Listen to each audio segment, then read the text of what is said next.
Hey, Shannon, I want to call an audible here. I need some business therapy. This might be quick, and we might get to the thing about emails, and we might not. Okay, the general premise is, what do you do when one of your customers is wrong about your business? And I'll explain. But the customer's always right, except when they are objectively incorrect. Correct. So. Yeah. I have, we work with ad agencies all the time for our Backbeat Media business, where we're like the sponsors that you just heard us talk about. And most of those come through relationships with ad agencies. And so we have spreadsheets that we've filled out for these like preferred agencies that we work with, where they have all the details on our shows, and they can like look things up without sort of without there having to be a back and forth, just to make life efficient. We send them all this data. And then they sometimes take the data right from the spreadsheets that we share. We often use Google Docs, believe it or not. And it's great because I can keep it up to date, or we can keep it up to date, and they see it and it all auto reflects. And then sometimes they copy it into their own internal systems, whatever those might be. All of this makes perfect sense. Over the last 3 weeks, maybe 4 weeks, I have been getting emails from people saying, hey, we would love to include this show on our plan. And it's a show that we have represented for years and they've bought for years, but the CPM seems really high. The CPM being the cost per 1,000 downloads.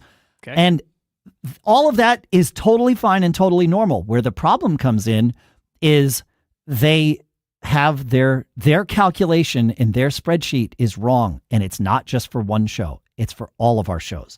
Wow. They'll show me. And like, I just got an email today.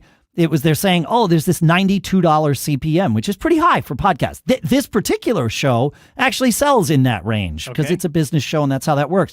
Most other shows are in the $25 to $35 range.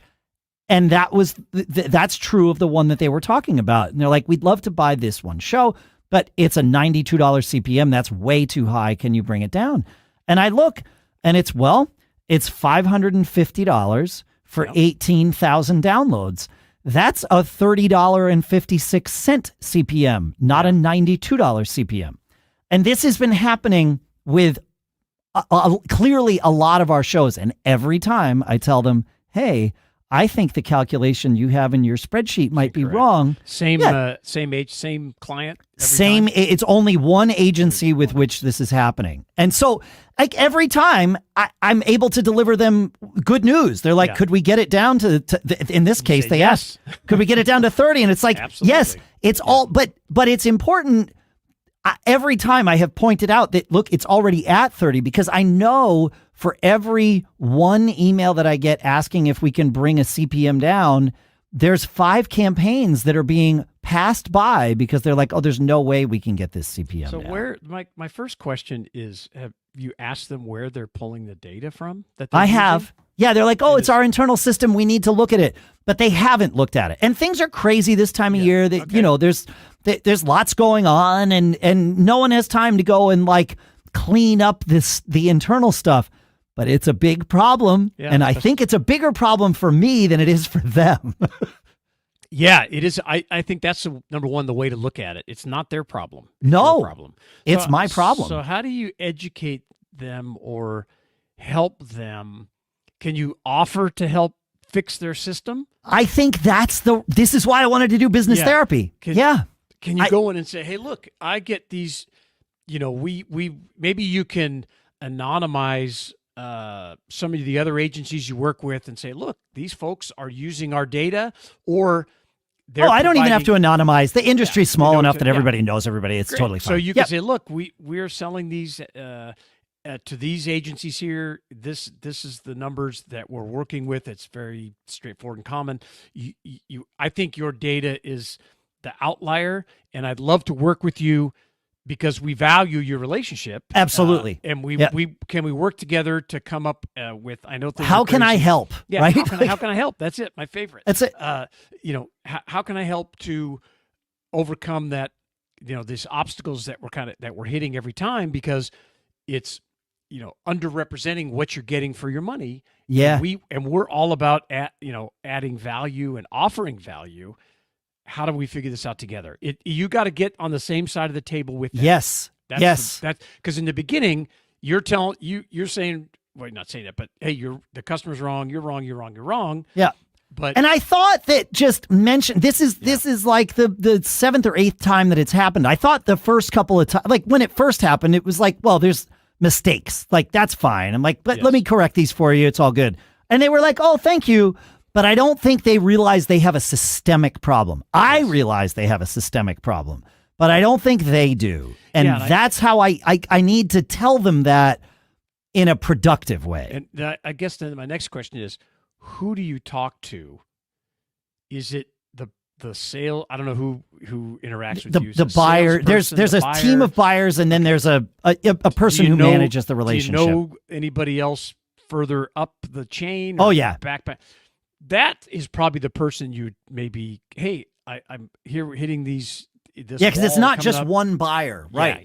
Yeah. So can we schedule a call so we could talk about how we get on the same page? Because obviously they want to be on the shows you're representing. Correct. Oh, they're going out of their way, which I'm super thankful for. Yeah, it's mutually beneficial. But the problem is, underlying problem is that someone to just look, if you're not on the phone with them or get a chance to rebut that data, they're just going to go, that's too much. Let's go somewhere else. It's too much, and it's a pass. Yeah, it's a pass. Yeah, the fact that there have been 7 or 8 instances in the last 3 or 4 weeks where they've come to me about this, not knowing what the issue is, but just asking to lower the rates, is a testament to the relationship that we've built. Yeah, that they're calling you. That's right. So if you can go to somebody, I don't mean you want to go around them. No, but I need to go to the person that can solve the problem for everyone, not the individual. Correct. Yes. You got it. And if you can have that conversation, it's like, look, I'm looking at this, and we want to work together. Your buyers want to work with us. Yeah. We want to make this work. We want you on our shows. Can we sit down and look at this data and figure out where the disconnect is? Yeah. That's the way I'd handle it. That's it. Yeah, and I don't need to call anyone out because there's there probably somebody made a mistake, but I don't care who that was. It doesn't matter. I would phrase it as, look, there's some kind of data pipe that's broken here. That's it. Yep. And I want to be the plumber. I want to come in and help you reconnect that pipe so we're both using the same set of data. My guess is a column has shifted in their spreadsheet, and so I guess the first thing to do is for me to look at the things that we share with them and make sure I didn't actually cause this, because maybe I did. That's good. Yeah. And then and if I did, that's great. I can go to them and say, I made a mistake. Yeah. That's right. That's easy. Take it. I mean, I'm a big fan of like ultra accountability. Same. I would rather, because sometimes even if you take the blame, even if you're not sure it's your fault, it opens the door to that conversation of, you're like, hey, I want to be sure we haven't screwed up. Can we get on a call about this? Versus, hey, you guys are screwed up and you need to come talk to me. But you're taking ownership. It puts them at ease to the point where they oftentimes are like, no. Your stuff's fine. Let's figure this is our out. Fault. Right. Yeah. And that's fine. Yeah. So I don't it's a jujitsu type of accountability, you need to use. That's very, very important. And getting them on the same side of the table. That's I think that's the thing. Yep. Yeah.